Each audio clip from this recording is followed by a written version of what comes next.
¿Es posible crecer económicamente al tiempo que reducimos las emisiones de CO2? ¿O si nos empeñamos en reducir las emisiones de CO2, necesariamente vamos hacia un estancamiento o decrecimiento económico? ¿Existe alternativa para crecer sin emitir tan intensivamente CO2? Veámoslo. En vídeos anteriores explicamos, por un lado, por qué la transición energética no solo es cara, sino más cara de lo que la mayoría de ciudadanos occidentales está dispuesta a pagar. Y por otro lado, por qué, si China, India y África no contribuyen en este proceso de descarbonización de nuestras economías, si no se suman a esa cara transición energética, todos los sacrificios que al respecto podamos hacer desde la Unión Europea o desde Estados Unidos serán sacrificios en vano. Ahora bien, no habría que interpretar los vídeos anteriores como funestos pronósticos sobre nuestro bienestar futuro. Que la transición energética sea cara no significa necesariamente que vayamos a dejar de crecer. Puede que crezcamos menos, puede que nuestro bienestar no se incremente tanto como se incrementaría sin transición energética y obviando y omitiendo los posibles problemas medioambientales que podrían estar asociados a no llevar a cabo esa transición energética. Pero, al contrario de lo que mucha gente cree, mucha gente sostiene que sin utilizar intensivamente combustibles fósiles, que sin emitir cantidades masivas de CO2 a la atmósfera no es posible que una economía crezca, al contrario de lo que muchas de estas personas sugieren, sí es posible crecer reduciendo las emisiones de CO2. En este gráfico podemos observar cómo las emisiones de CO2 per cápita entre los países más ricos del mundo vienen cayendo, vienen reduciéndose desde aproximadamente el año 2008-2009. Llegaron a un punto máximo, a un pico durante ese ejercicio y a partir de ahí han venido reduciéndose año tras año hasta llegar al 2019. En 2020 también se redujeron mucho, pero fue por las circunstancias extraordinarias de la pandemia.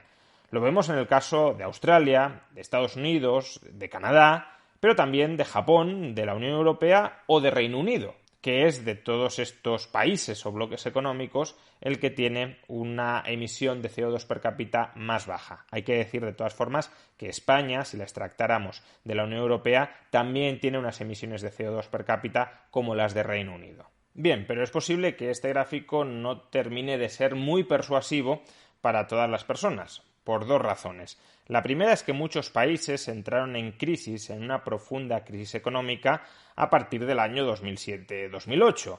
Por consiguiente, si entraron en crisis, a lo mejor no han crecido, a lo mejor emiten menos CO2 per cápita porque son más pobres que en su momento, que en el año 2007-2008. Por tanto, habría que buscar un gráfico que comparara tasa de crecimiento económico de la renta per cápita de ese país con emisiones de CO2 per cápita. Y así veríamos si un país se va enriqueciendo mientras va reduciendo de manera más o menos sostenida sus emisiones de CO2 per cápita. El segundo motivo, y esta es una crítica que habéis hecho muchos en los vídeos anteriores, es que, claro, puede ser que la Unión Europea y Estados Unidos estén reduciendo sus emisiones internas de CO2, pero en gran medida porque han trasladado, han deslocalizado la industria al tercer mundo. Con lo cual, sí, nosotros aquí hemos dejado de producir las mercancías que son intensivas, su fabricación es intensiva en CO2, pero ese CO2 lo hemos trasladado a China, a la India o a otros países asiáticos y luego importamos desde allí las mercancías como si nosotros no fuéramos responsables de esas emisiones de CO2, cuando en última instancia nosotros somos los consumidores, cuando en última instancia esos bienes se producen para nosotros y por tanto nosotros somos, sí, los responsables de esas emisiones de CO2 deslocalizadas al tercer mundo. Por consiguiente, también habría que buscar una medida de emisiones de CO2 por país que tuviera en cuenta este factor, que tuviera en cuenta la importación de mercancías que han requerido de emisiones de CO2 en aquellos países en los que han sido producidas y que son distintos del país donde finalmente esas mercancías son consumidas. Disponemos de un gráfico que compare crecimiento de la renta per cápita con evolución de las emisiones de CO2 per cápita, considerando también la deslocalización de empresas. Lo tenemos. Aquí podemos observar el caso de Estados Unidos.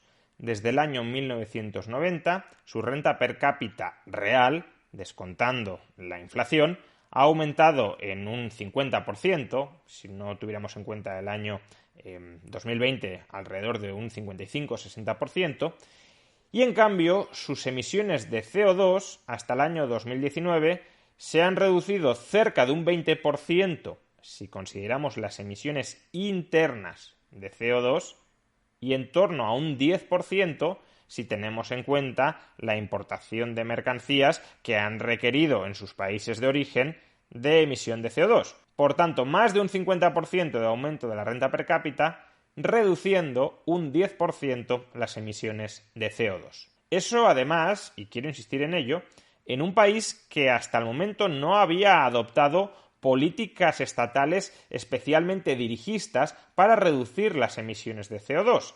Esa reducción de las emisiones de CO2 se ha conseguido mayormente hasta la fecha desde el mercado, no desde el Estado. También comento esto para todos aquellos que sostienen que el mercado tiene incentivos naturales a contaminar cada vez más y más y más y más.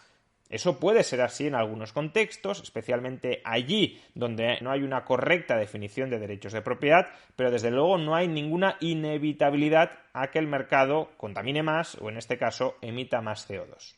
Otro ejemplo todavía más espectacular, Reino Unido. Desde el año 1990, Reino Unido ha incrementado su renta per cápita real en torno a un 50%, hasta el año 2019, dejamos de lado nuevamente el atípico año 2020 de la pandemia, y hasta ese año sus emisiones de CO2 basadas en la producción interna, en lo que emite propiamente el país, habían caído casi un 50%.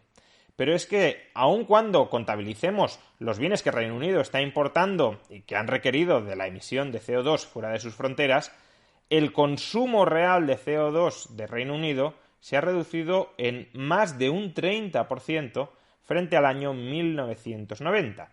Aumento de la renta per cápita del 50%, reducción de las emisiones per cápita en un 30%. Otros dos ejemplos. El corazón, el motor económico de Europa. Alemania y Francia.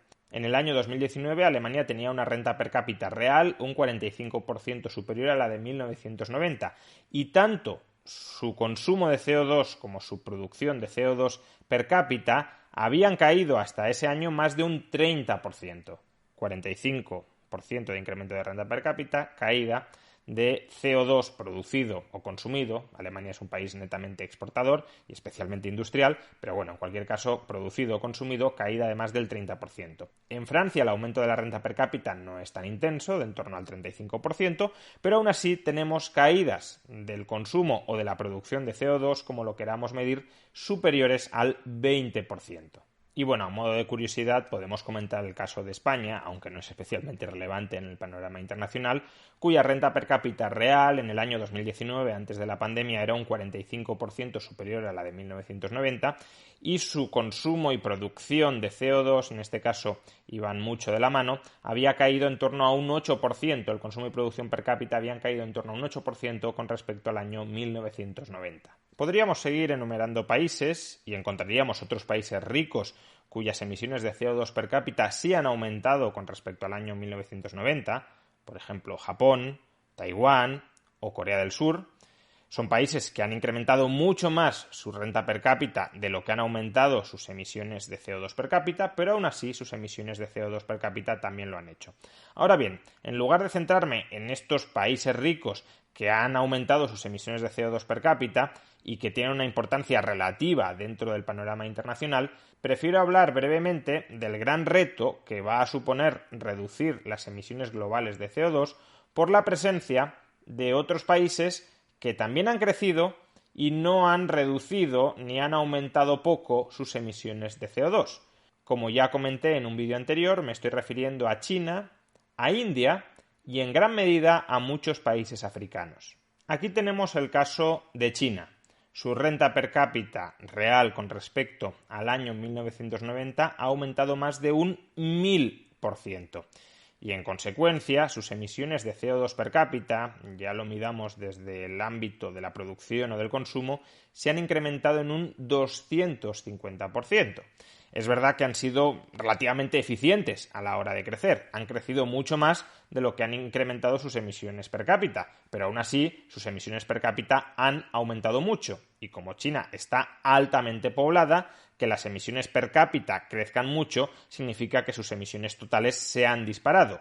Ya lo vimos en un vídeo anterior. Hoy en día China es con mucha diferencia el país que más CO2 emite cada año a la atmósfera.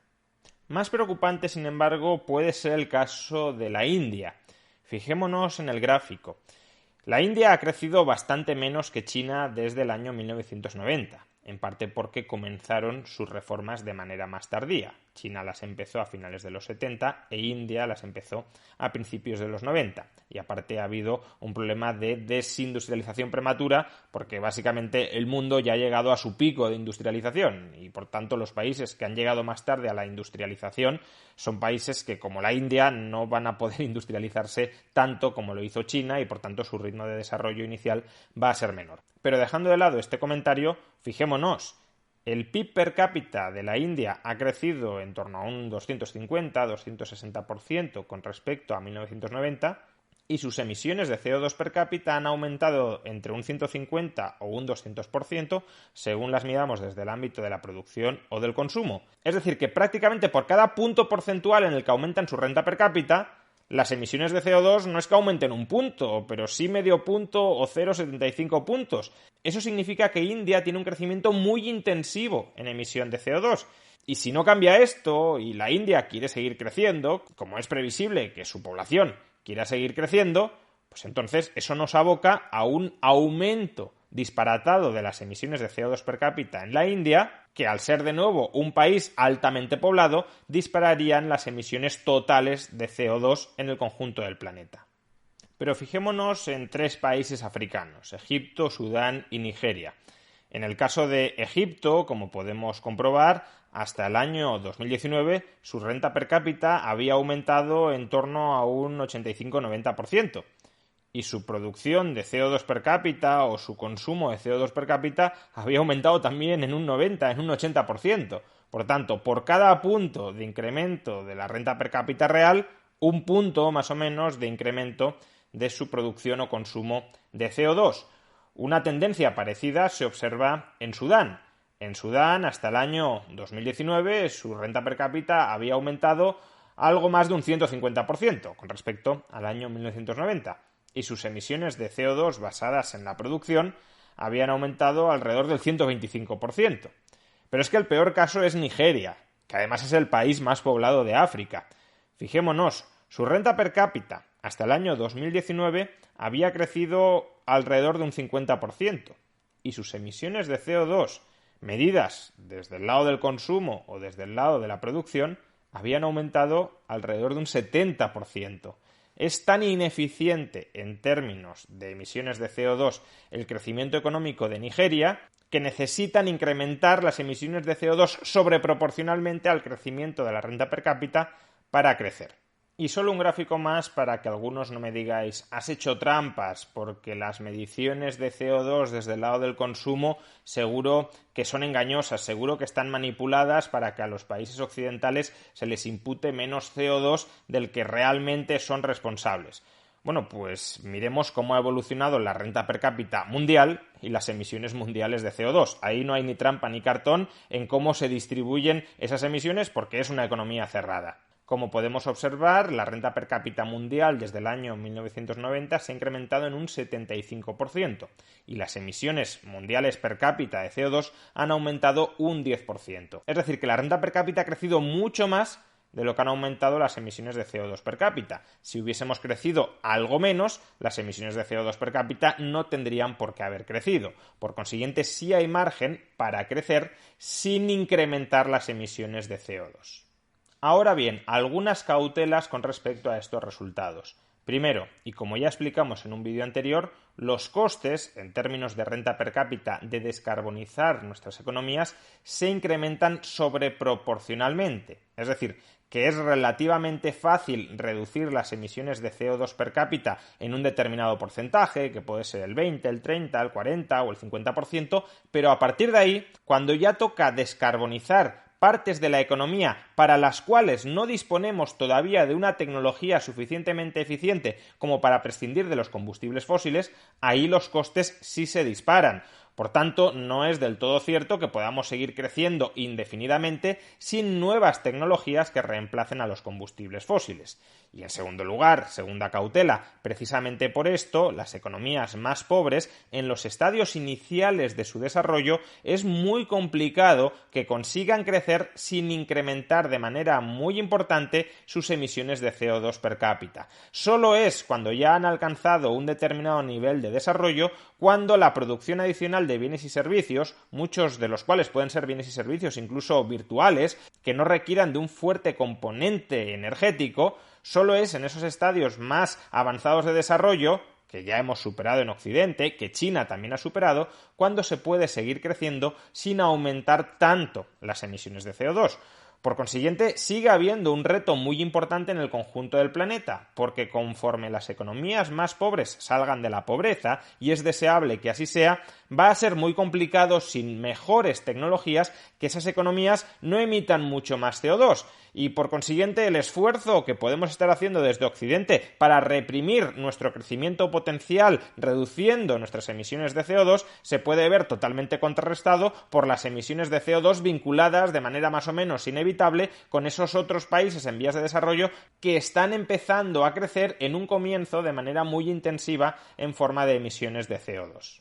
Seguimos necesitando de mejores tecnologías y, por tanto, no sería prudente asfixiar totalmente nuestra capacidad para crecer económicamente y, a través de ese crecimiento, hallar, descubrir e incorporar nuevas tecnologías que nos permitan, en algún momento futuro, terminar prescindiendo totalmente de los combustibles fósiles. Ni complacencia ni apocalipsis, pero en todo caso sí vigilancia hacia aquellas decisiones, en muchos casos irresponsables, que están adoptando de manera populista, de manera demagógica, nuestros políticos y que pueden terminar perjudicando tanto nuestra capacidad de crecimiento futuro cuanto nuestra capacidad para descarbonizar de verdad nuestras economías.